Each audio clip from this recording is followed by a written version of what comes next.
Qu'est-ce que l'athéisme? L'athéisme est la croyance que Dieu n'existe pas. Il ne s'agit pas d'un phénomène récent. Le verset 1 du psaume 14, écrit par David vers l'an 1000 avenue JC, en fait mention, l'insensé dit en son cœur, il n'y a pas de Dieu. Des statistiques récentes montrent que de plus en plus de gens, jusqu'à 10% de la population mondiale, se disent athées. Pourquoi? L'athéisme est-il réellement si logique qu'on le prétend? Premièrement, pourquoi l'athéisme existe-t-il? Pourquoi Dieu ne se révèle-t-il pas tout simplement aux hommes pour leur prouver son existence? Certainement que si Dieu apparaissait, tout croirait en lui.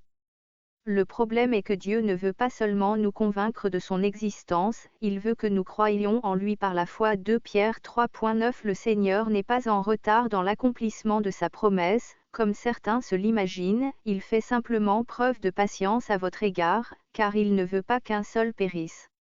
Il voudrait, au contraire, que tous parviennent à se convertir et acceptions son don du salut. Jean 3.16 Oui, Dieu a tant aimé le monde qu'il a donné son Fils, son unique, pour que tous ceux qui placent leur confiance en lui échappent à la perdition et qu'il ait la vie éternelle. Dieu a clairement manifesté son existence à de nombreuses reprises dans l'Ancien Testament. Exode 14.21 Moïse étendit sa main sur la mer, et l'Éternel fit souffler sur elle pendant toute la nuit un violent vent d'eau, qui refoula la mer de sorte que les eaux se fendirent et que le fond apparut. Un roi 18.19 Maintenant, convoque tout Israël en ma présence sur le mont Carmel. Tu y rassembleras aussi les 450 prophètes de Béol et les 400 prophètes de la déesse Ashéra qui sont tous entretenus par la reine Jézabel. Les hommes ont-ils alors cru qu'il existait? Oui. Se sont-ils pour autant détournés de leur mauvaise voie pour lui obéir? Non. Si une personne n'est pas prête à accepter l'existence de Dieu par la foi, alors elle n'est certainement pas prête à accepter Jésus-Christ comme son sauveur. Éphésiens 2.8 Car c'est par grâce que vous êtes sauvés, par le moyen de la foi. Cela ne vient pas de vous, c'est un don de Dieu. La Bible nous dit que l'existence de Dieu doit être acceptée par la foi.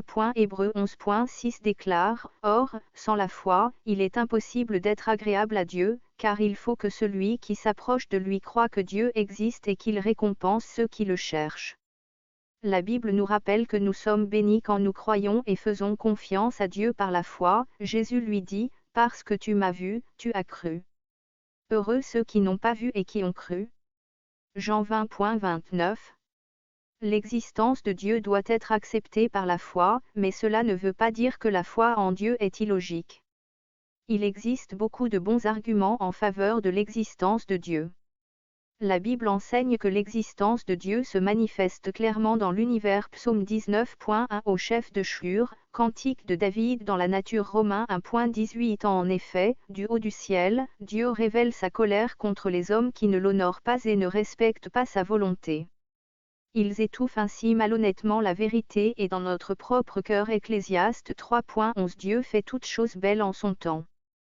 Il a implanté au tréfonds de l'être humain le sens de l'éternité, sans toutefois que l'homme puisse appréhender l'œuvre que Dieu accomplit du commencement à la fin.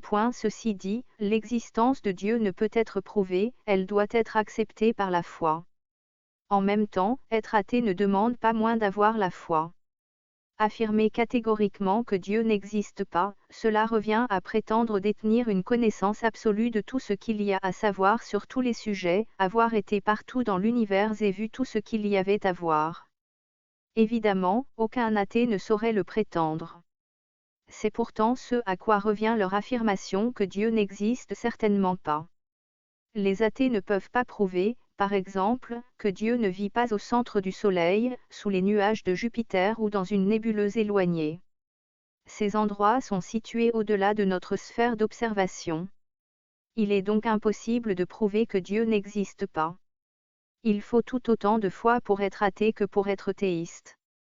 L'athéisme ne peut être prouvé et l'existence de Dieu doit être acceptée par la foi. Il est évident que les chrétiens croient fermement que Dieu existe et admettent que cela dépend de la foi, mais en même temps, ils rejettent l'idée que croire en Dieu est illogique. Je crois que l'existence de Dieu est clairement visible, sensible, et qu'on peut prouver qu'elle est philosophiquement et scientifiquement nécessaire. Le ciel raconte la gloire de Dieu et l'étendue révèle l'œuvre de ses mains. le jour en instruit un autre jour, la nuit en donne connaissance à une autre nuit. Ce n'est pas un langage, ce ne sont pas des paroles, on n'entend pas leur son.